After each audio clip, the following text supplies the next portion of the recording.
daily reading of the Harvard Classics, January 6th, Virgil's Aeneid. Virgil's Aeneid. 'Twas in the dead of night, when sleep repairs our bodies worn with toils, our minds with cares. When Hector's ghost before my sight appears, a bloody shroud he seemed, and bathed in tears. Such as he was when by Pallades slain, Thessalian coursers dragged him o'er the plain. Swoln were his feet as when the thongs were thrust through the bored holes, his body black with dust. Unlike that Hector who returned from toils of war triumphant in Achaean spoils, or him who made the fainting Greeks retire and launched against their navy Phrygian fire. His hair and beard stood stiffened with his gore, and all the wounds he for his country bore now streamed afresh, and with new purple ran. I wept to see the visionary man. And while my trance continued, thus began: O light of Trojans and support of Troy, thy father's champion and thy country's joy. O long expected by thy friends, from whence art thou so late returned for our defense? Do we behold thee, wearied as we are, with length of labors and with toils of war? After so many funerals of thy own, art thou restored to thy declining town? But say, what wounds are these? What new disgrace deforms the manly features of thy face? To this the spectre no reply did frame, but answered to the cause for which he came, and groaning from the bottom of his breast, this warning in these mournful words expressed: O goddess born, escape by timely flight the flames and horrors of this fatal night. The foes already have possessed the wall. Troy nods from high and totters to her fall. Enough is paid to Priam's royal name, more than enough to duty and to fame. If by a mortal hand my father's throne could be defended, 'twas by mine alone. Now Troy to thee commends her future state, and gives her gods companions of thy fate. From their assistance happier walls expect, which wandering long at last thou shalt erect. He said, and brought me from their blessed abodes the venerable statues of their gods. With ancient Vesta from the sacred choir, the wreaths and relics of the immortal fire. Now peals of shouts come thundering from afar, cries, threats, and loud laments, and mingled war. The noise approaches, though our palace stood aloof from streets encompassed with a wood. Louder and yet more loud I hear the alarms of human cries distinct and clashing arms. Fear broke my slumbers, I no longer stay, but mount the terrace, thence the town survey, and hearken what the frightful sounds convey.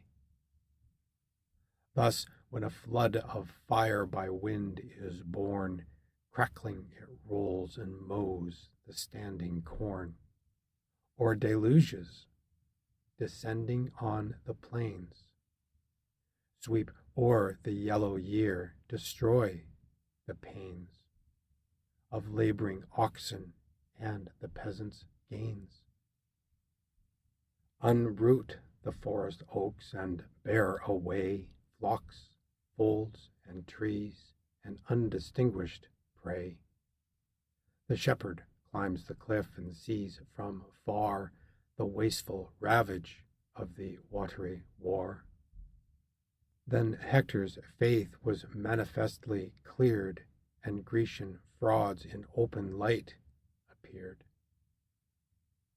The palace of Deiphobus ascends in smoky flames and catches on his friends. Ucaligan burns next, the seas are bright with splendor not their own and shine with Trojan light. New clamors and new clangors now arise, the sound of trumpets mixed with fighting cries. With frenzy seized, I run to meet the alarms, resolved on death, resolved to die in arms. But first to gather friends, with them to oppose, if fortune favored, and repel the foes. Spurred by my courage, by my country fired, with sense of honor and revenge inspired. Pantheus, Apollo's priest, a sacred name, had scaped the Grecian swords and passed the flame. With relics loaden to my doors he fled, and by the hand his tender grandson led. What hope, O Pantheus, whither can we run? Where make a stand, and what yet may be done? Scarce had I said, when Pantheus with a groan, Troy is no more, and Ilium was a town. The fatal day, the appointed hour is come, when wrathful Jove's irrevocable doom transfers the Trojan state to Grecian hands. The fire consumes the town, the foe commands. And armed hosts, an unexpected force, break from the bowels of the fateful horse. Within the gates proud Sinon throws about. The flames and foes for entrance press without. With 1,000 others whom I fear to name, more than from Argos or Mycenae came. To several posts their parties they divide. Some block the narrow streets, some scour the wide. The bold they kill, the unwary they surprise. Who fights finds death, and death finds him who flies. The warders of the gate but scarce maintain the unequal combat, and resist in vain. I heard, and heaven that well-born souls inspires, prompts me through lifted swords and rising fires, to run where clashing arms and clamor calls, and rush undaunted to defend the walls. Ripheus and Iphictus by my side engage, for valor one renowned, and one for age. Dymas and Hippasus by moonlight knew my motions and my mien, and to my party drew. With young Corybus, who by love was led to win renown, and fair Cassandra's bed, and lately brought his troops to Priam's aid, forewarned in vain by the prophetic maid, whom when I saw resolved in arms to fall, and that one spirit animated all. Brave souls, said I, but brave, alas, in vain. Come finish what our cruel fates ordain. You see the desperate state of our affairs, and heaven's protecting powers are deaf to prayers. The passive gods behold the Greeks defile their temples and abandon to the spoil. Their own abodes we feeble few conspire to save a sinking town involved in fire. Then let us fall, but fall amidst our foes. Despair of life the means of living shows. So bold speech encouraged their desire of death and added fuel to their fire. As hungry wolves with raging appetite scour through the fields nor fear the stormy night, their whelps at home expect the promised food and long to temper their dry chaps in blood. So rushed we forth at once, resolved to die, resolved in death the last extremes to try. We leave the narrow lanes behind and dare the unequal combat in the public square.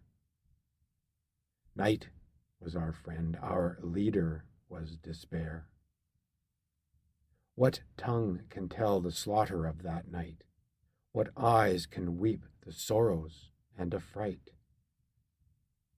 An ancient and imperial city falls. The streets are filled with frequent funerals. Houses and holy temples float in blood, and hostile nations make a common flood. Not only Trojans fall, but in their turn the vanquished triumph and the victors mourn. Ours take new courage from despair and night. Confused the fortune is, confused the fight. All parts resound with tumults, plaints, and fears, and grisly death in sundry shapes appears. Androgeos fell among us with his band, who thought us Grecians newly come to land. From whence, said he, my friends, this long delay? You loiter while the spoils are borne away. Our ships are laden with the Trojan store, and you, like truants, come too late ashore. He said, but soon corrected his mistake, found by the doubtful answers which we make. Amazed he would have shunned the unequal fight, but we, more numerous, intercept his flight. As when some peasant in a bushy brake has with unwearing footing pressed a snake. He starts aside astonished when he spies his rising crest, blue neck, and rolling eyes. So from our arms surprised Androgeos flies. In vain for him and his we compassed round, possessed with fear, unknowing of the ground. And of their lives an easy conquest found. Thus fortune on our first endeavor smiled. Coroebus then with youthful hopes beguiled. Swollen with success and of a daring mind, this new invention fatally designed. My friends, said he, since fortune shows the way, 'tis fit we should the auspicious guide obey. For what has she these Grecians' arms bestowed, but their destruction and the Trojans' good? Then change we shields and their devices bear, let fraud supply the want of force in war. They find us arms, this said himself he dressed, in dead Androgeos' spoils, his upper vest, his painted buckler and his plumy crest. Thus Ripheus, Dymas, all the Trojan train, lay down their own attire and strip the slain. Mixed with the Greeks, we go with ill presage, flattered with hopes to glut our greedy rage. Unknown, assaulting whom we blindly meet, and strew with Grecian carcasses the street.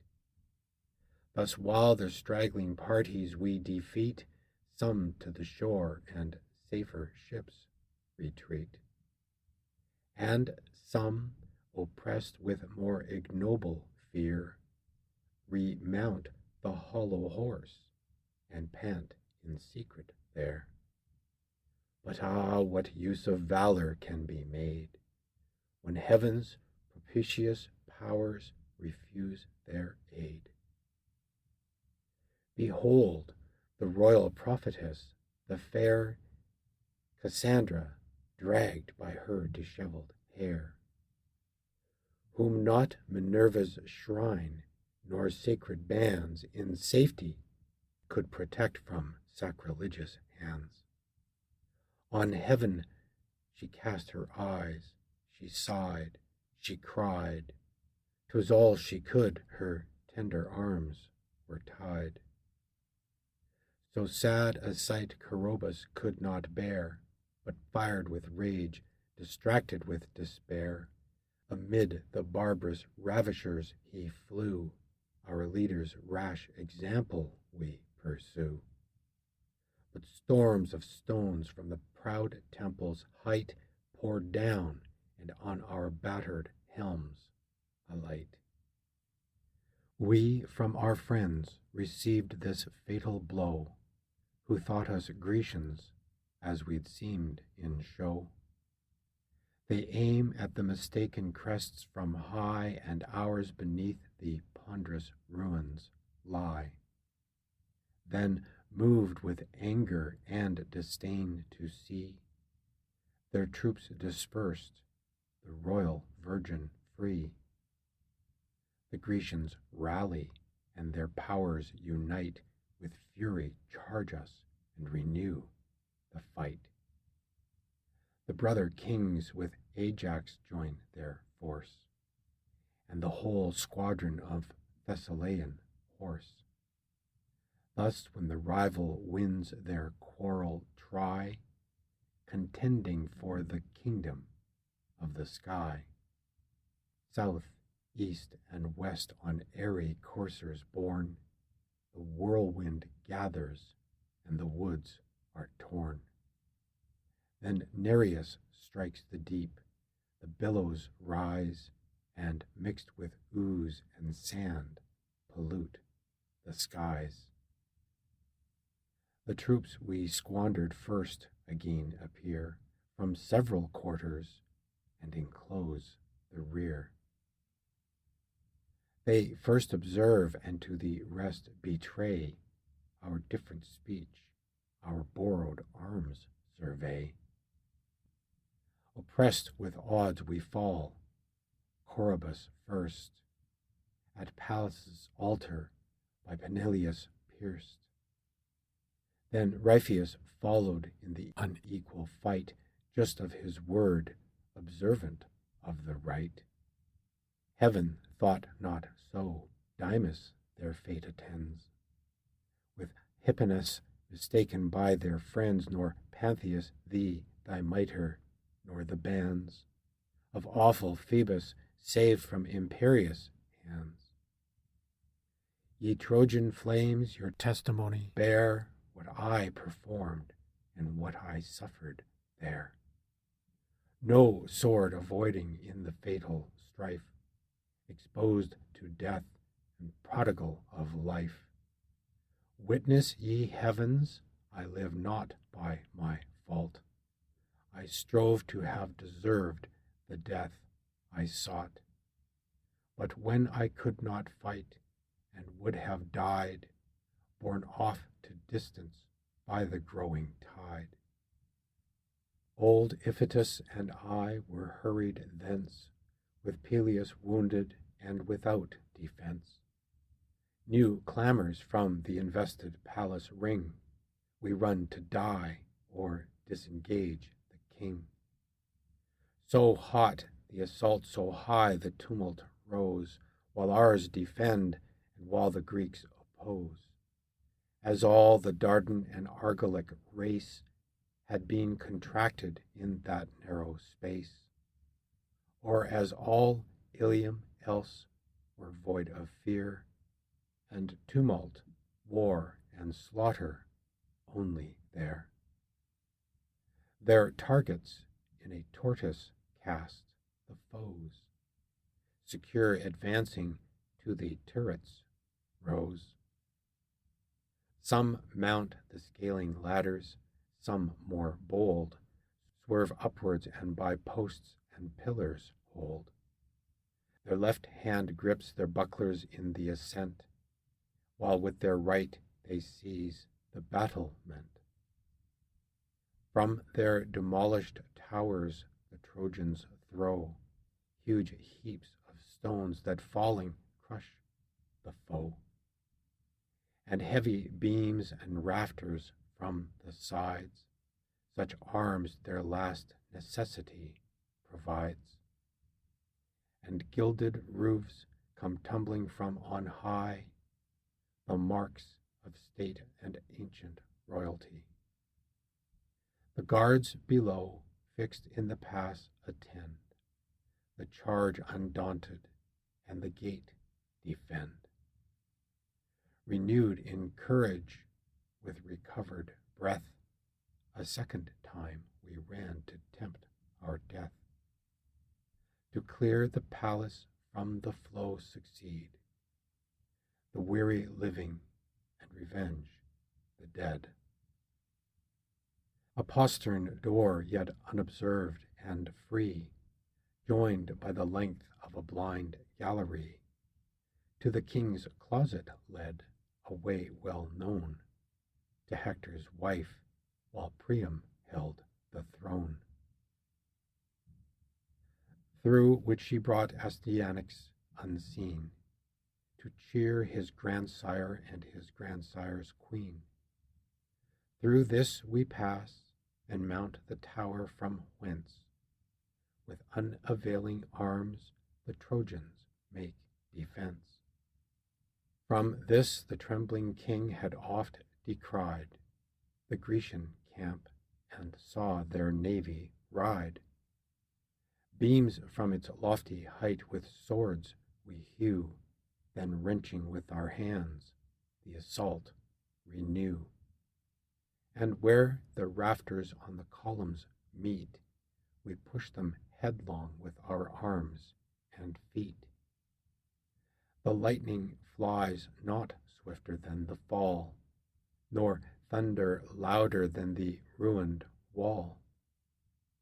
Down goes the top at once, the Greeks beneath are piecemeal torn or pounded into death, yet more succeed and more to death are sent. We cease not from above, nor they below relent. Before the gate stood Pyrrhus, threatening loud, with glittering arms conspicuous in the crowd. So shines, renewed in youth, the crested snake, who slept the winter in a thorny brake, and casting off his slough when spring returns, now looks aloft, and with new glory burns.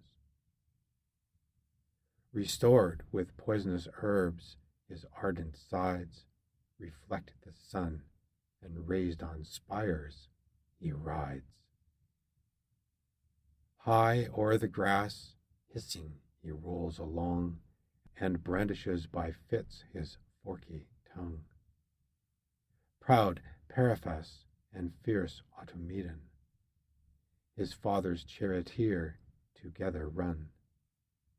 To force the gate, the Cyprian infantry rush on in crowds, and the barred passage free. Entering the court, with shouts the skies they rend, and flaming firebrands to the roofs ascend. Himself among the foremost deals his blows, and with his axe repeated strokes bestows on the strong doors, then all their shoulders ply, till from the posts the brazen hinges fly. He hews apace, the double bars at length yield to his axe and unresisted strength. A mighty breach is made, the rooms concealed appear, and all the palace is revealed. The halls of audience and of public state, and where the lonely queen in secret sate. Armed soldiers now by trembling maids are seen, with not a door and scarce a space between. The house is filled with loud laments and cries, and shrieks of women rend the vaulted skies. The fearful matrons run from place to place, and kiss the thresholds, and the posts embrace. The fatal work in human Pyrrhus plies, and all his father sparkles in his eyes. Nor bars nor fighting guards his force sustain, the bars are broken, and the guards are slain. In rush the Greeks, and all the apartments fill. Those few defendants whom they find, they kill. Not with so fierce a rage the foaming flood roars when he finds his rapid course withstood. Bears down the dams with unresisted sway, and sweeps the cattle and the cots away. These eyes beheld him when he marched between the brother kings. I saw the unhappy queen. The 100 wives, and where old Priam stood to stain his hallowed altar with his brood. The 50 nuptial beds, such hopes had he, so large a promise of a progeny. The posts of plated gold and hung with spoils fell the reward of the proud victor's toils.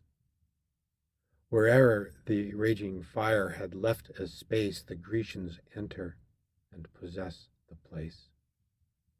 Perhaps you may of Priam's fate inquire. He, when he saw his regal town on fire, his ruined palace and his entering foes on every side, inevitable woes. In arms, disused, invests his limbs decayed, like them with age, a late and useless aid. His feeble shoulders scarce the weight sustain.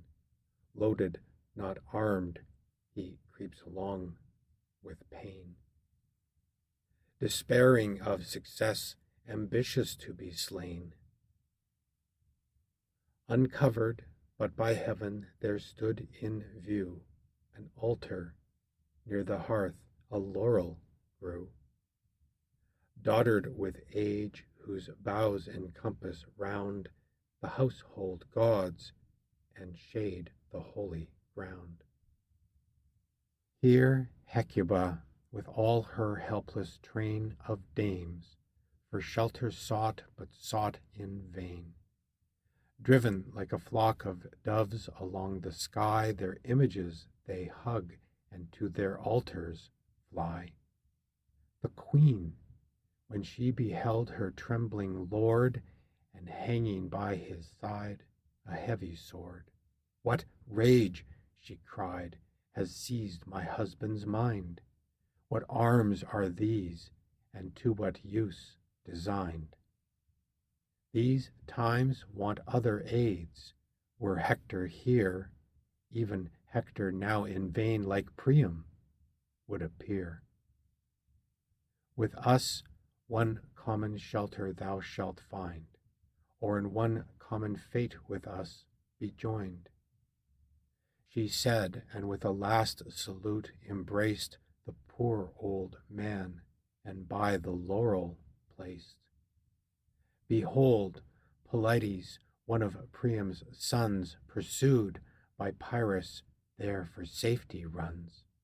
Through swords and foes, amazed and hurt, he flies, through empty courts and open galleries. Him Pyrrhus, urging with his lance, pursues, and often reaches, and his thrust renews. The youth, transfixed with lamentable cries, expires before his wretched parents' eyes, whom, gasping at his feet when Priam saw, the fear of death gave place to nature's law. And shaking more with anger than with age, "The gods," said he, "requite thy brutal rage. As sure as they will, barbarian, sure they must, if there be gods in heaven, and gods be just, who takest in wrongs an insolent delight, with a son's death to infect a father's sight. Not he whom thou and lying fame conspire to call thee his, not he thy vaunted sire. Thus used my wretched age, the gods he feared, the laws of nature and of nations heard. He cheered my sorrows, and for sums of gold the bloodless carcass of my Hector sold. Pitied the woes a parent underwent, and sent me back in safety from his tent. This said, his feeble hand a javelin threw, which fluttering seemed to loiter as it flew. Just, and but barely, to the mark it held, and faintly tinkled on the brazen shield. Then Pyrrhus thus, "Go thou from me to fate, and to my father my foul deeds relate. Now die." With that he dragged the trembling sire, slittering through clottered blood and holy mire. The mingled paste his murdered son had made hauled from beneath the violated shade, and on the sacred pile the royal victim laid. His right hand held his bloody falchion bare, his left he twisted in his hoary hair. Then, with a speeding thrust his heart he found, the lukewarm blood came rushing through the wound, and sanguine streams disdained the sacred ground. Thus Priam fell, and shared one common fate with Troy in ashes and his ruined state. He who the scepter of all Asia swayed, whom monarchs like domestic slaves obeyed, on the bleak shore now lies the abandoned king, a headless carcass and a nameless thing. Then, not before, I felt my curdled blood congeal with fear, my hair with horror stood. My father's image filled my pious mind, lest equal years might equal fortune find. Again I thought on my forsaken wife, and trembled for my son's abandoned life. I looked about, but found myself alone. Deserted at my need, my friends were gone. Some spent with toil, some with despair oppressed, leaped headlong from the heights, the flames consumed the rest. Thus, wandering in my way without a guide, the graceless Helen in the porch I spied. Of Vesta's temple, there she lurked alone. Muffled she sate, and what she could, unknown. But by the flames that cast their blaze around, that common bane of Greece and Troy I found. For Ilium burnt, she dreads the Trojan sword, more dreads the vengeance of her injured lord. Even by those gods who refuged her abhorred. Trembling with rage the strumpet I regard, resolved to give her guilt the due reward. Shall she triumphant sail before the wind, and leave in flames unhappy Troy behind? Shall she her kingdom and her friends review, in state attended with a captive crew? While unrevenged the good old Priam falls, and Grecian fires consume the Trojan walls? For this the Frisian fields and Xanthian flood were swelled with bodies, and were drunk with blood. 'Tis true, a soldier can small honor gain, and boast no conquest from a woman slain. Yet shall the fact not pass without applause of vengeance taken in so just a cause. The punished crime shall set my soul at ease, and murmuring manes of my friends appease. Thus while I rave, a gleam of pleasing light spread o'er the place, and shining heavenly bright. My mother stood revealed before my sight. Never so radiant did her eyes appear, not her own star confessed a light so clear. Great in her charms, as when on gods above she looks and breathes herself into their love. She held my hand, the destined blow to break, then from her rosy lips began to speak.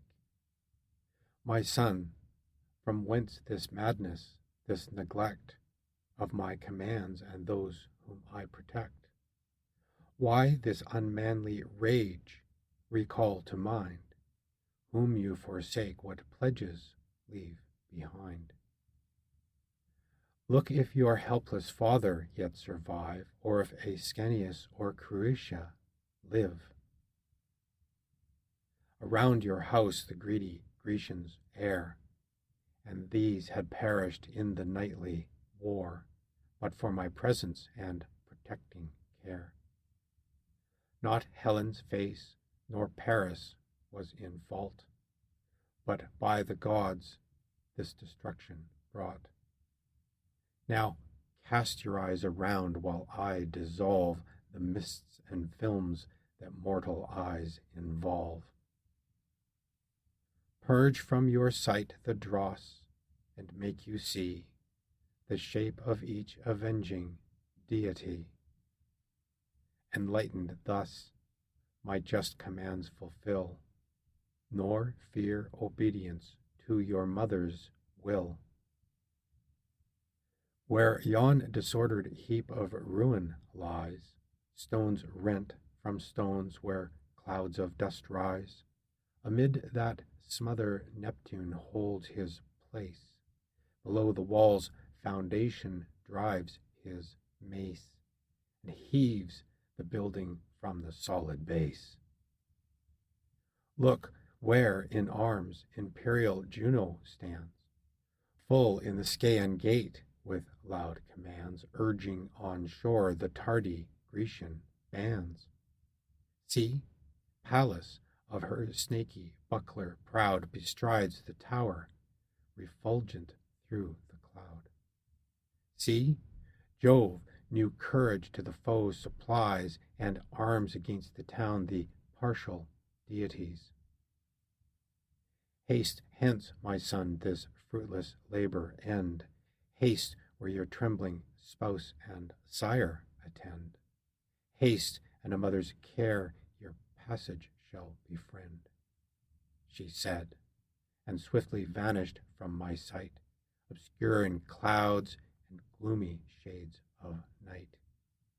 I looked, I listened, dreadful sounds I hear, and the dire forms of hostile gods appear. Troy, sunk in flames I saw, nor could prevent, and Ilium from its old foundations rent. Rent like a mountain ash which dared the winds, and stood the sturdy strokes of laboring hinds. About the roots the cruel axe resounds, the stumps are pierced with oft-repeated wounds. The war is felt on high, the nodding crown, now threats a fall and throws the leafy honors down. To their united force it yields, though late, and mourns with mortal groans the approaching fate. The roots no more their upper load sustain, but down she falls and spreads a ruin through the plain. Descending thence, I scrape through foes and fire, before the goddess foams and flames retire. Arrived at home, he, for whose only sake, or most for his, such toils I undertake. The good Anchises, whom, by timely flight, I purposed to secure on Ida's height, refused the journey, resolute to die, and add his funerals to the fate of Troy. Rather than exile and old age sustain, go you, whose blood runs warm in every vein. Had heaven decreed that I should life enjoy, heaven had decreed to save unhappy Troy. 'Tis sure enough, if not too much for one, twice to have seen our Ilium overthrown. Make haste to save the poor remaining crew, and give this useless corpse a long adieu. These weak old hands suffice to stop my breath. At least the pitying foes will aid my death. To take my spoils and leave my body bare. As for my sepulture, let heaven take care. 'Tis long since I for my celestial wife, loathed by the gods, have dragged a lingering life. Since every hour and moment I expire, blasted from heaven by Jove's avenging fire. This oft repeated, he stood fixed to die. Myself, my wife, my son, my family, entreat, pray, beg, and raise a doleful cry. What will he still persist on death resolve, and in his ruin all his house involve? He still persists his reasons to maintain. Our prayers, our tears, our loud laments are vain. Urged by despair, again I go to try the fate of arms, resolved in fight to die. What hope remains but what my death must give? Can I, without so dear a father, live? You term it prudence, what I baseless call. Could such a word from such a parent fall? If fortune please, and so the gods ordain, that nothing should of ruined Troy remain, and you conspire with fortune to be slain. The way to death is wide, the approach is near, for soon relentless Pyrrhus will appear, reeking with Priam's blood, the wretch who slew the son inhuman in the father's view, and then the sire himself to the dire altar drew. O goddess mother, give me back to fate. Your gift was undesired and came too late. Did you for this unhappy me convey through foes and fires to see my house a prey? Shall I, my father, wife and son behold, weltering in blood, each other's arms enfold? Haste, gird my sword, though spent and overcome, 'tis the last summons to receive our doom. I hear thee, fate, and I obey thy call. Not unrevenged the foe shall see my fall. Restore me to the yet unfinished fight. My death is wanting to conclude the night.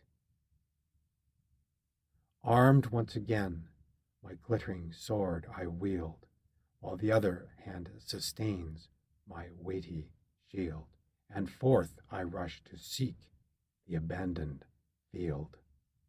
I went, but sad Carissa stopped my way, and crossed the threshold in my passage lay, embraced my knees, and when I would have gone, shewed me my fabled sire and tender son. If death be your design, at least, said she, take us along to share your destiny. If any farther hopes in arms remain, this place, these pledges of your love maintain. To whom do you expose your father's life, your son's and mine, your now forgotten wife? While thus she fills the house with clamorous cries, our hearing is diverted by our eyes. For while I held my son in the short space betwixt our kisses and our last embrace, strange to relate, from young Lulu's head a lambent flame arose, which gently spread around his bows and on his temples fed. Amazed, with running water we prepare to quench the sacred fire and slake his hair. But old Anchises, versed in omens, reared his hands to heaven, and this request preferred. If any vows Almighty Jove can bend, thy will, if piety can prayers commend, confirm the glad presage which thou art pleased to send. Scarce had he said, when on our left we hear a peal of rattling thunder roll on air. There shot a streaming lamp along the sky, which on the winged lightning seemed to fly. From o'er the roof the blaze began to move, and trailing, vanished in the Idaean grove.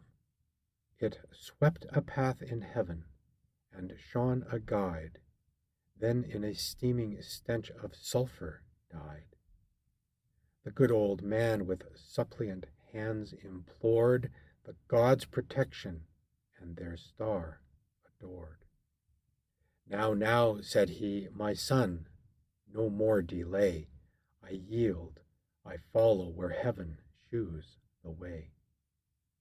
Keep, O my country gods, our dwelling place, and guard this relic of the Trojan race, this tender child. These omens are your own, and you can yet restore the ruined town. At least accomplish what your signs, for show I stand resigned, and am prepared to go. He said, the crackling flames appear on high, and driving sparkles dance along the sky.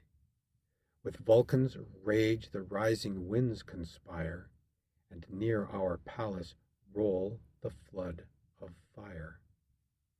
Haste, my dear father, 'tis no time to wait, and load my shoulders with a willing freight. Whate'er befalls, your life shall be my care, one death or one deliverance we will share. My hand shall lead our little son, and you, my faithful consort, shall our steps pursue. Next, you, my servants, heed my strict commands. Without the walls a ruined temple stands. To Ceres hallowed once, a cypress nigh, shoots up her venerable head on high. By long religion kept, there bend your feet, and in divided parties let us meet. Our country gods, the relics and the bands, hold you, my father, in your guiltless hands. In me 'tis impious holy things to bear, red as I am with slaughter, new from war, till in some living stream I cleanse the guilt of dire debate and blood in battle spilt. Thus, ordering all that prudence could provide, I clothe my shoulders with a lion's hide, and yellow spoils, then on my bending back, the welcome load of my dear father take. While on my better hand Ascanius hung, and with unequal paces tripped along. Creusha kept behind, by choice we stray through every dark and every devious way. I, who so bold and dauntless just before the Grecian darts and shock of lances bore, at every shadow now I am seized with fear, not for myself but for the charge I bear, till near the ruined gate arrived at last, secure and deeming all the danger past, a frightful noise of trampling feet we hear. My father, looking through the shades with fear, cried out, "Haste, haste, my son, the foes are nigh, their swords and shining armor I decry." Some hostile god, for some unknown offense, had sure bereft my mind of better sense. For while through winding ways I took my flight, and sought the shelter of the gloomy night, alas, I lost Creusha, hard to tell if by her fatal destiny she fell, or worry sate, or wandered with affright, but she was lost forever to my sight. I knew not or reflected till I meet my friends at Sarah's now deserted seat. We met, not one was wanting, only she deceived her friends, her son, and wretched me. What mad expressions did my tongue refuse? Whom did I not of gods or men accuse? This was the fatal blow that pained me more than all I felt from ruined Troy before. Stung with my loss and raving with despair, abandoning my now forgotten care, of counsel, comfort, and of hope bereft, my sire, my son, my country gods I left. In shining armor once again I sheathe my limbs, not feeling wounds, nor fearing death.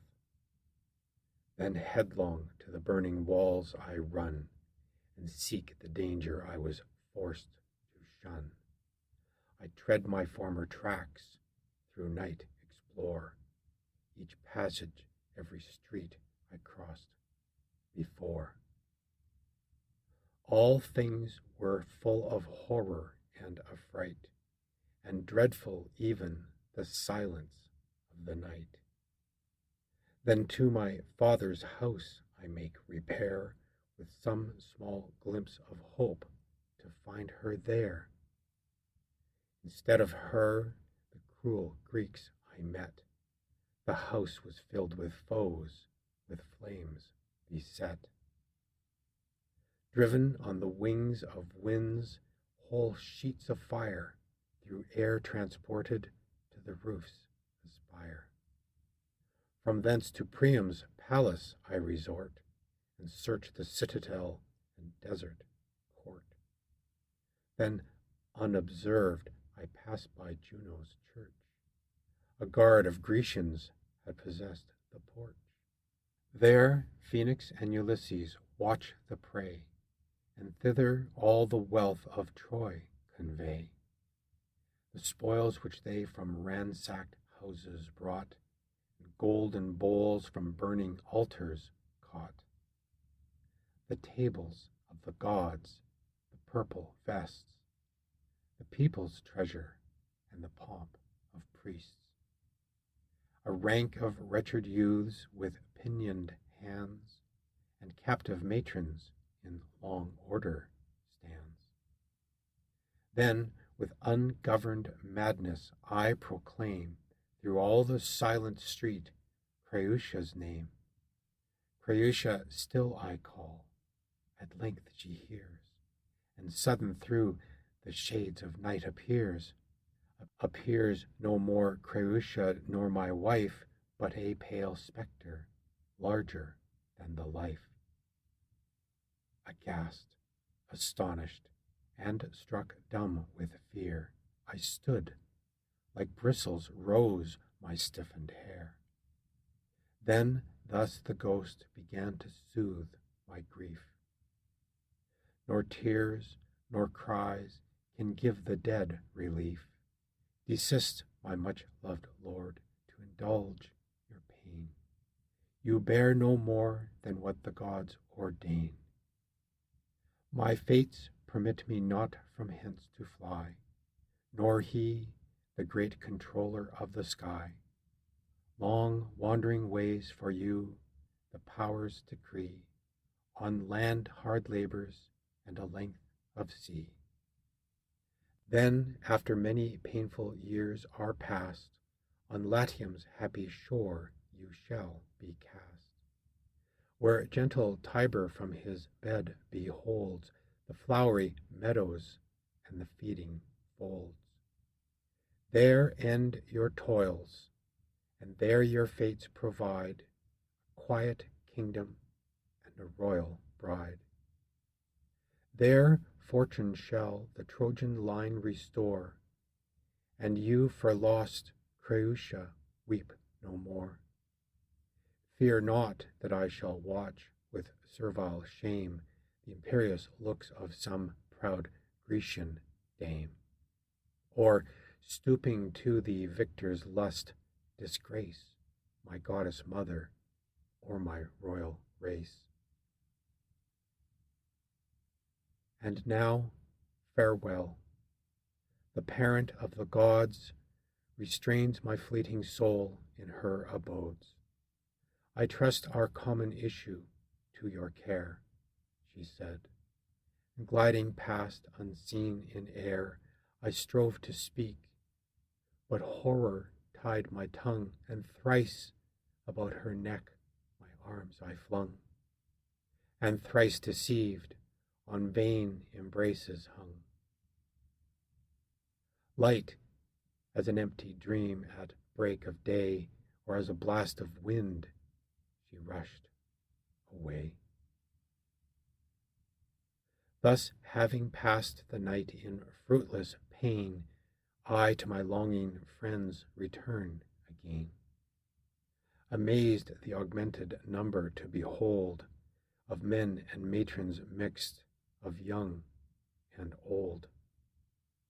A wretched exiled crew together brought, with arms appointed and with treasure fraught, resolved and willing under my command to run all hazards both of sea and land.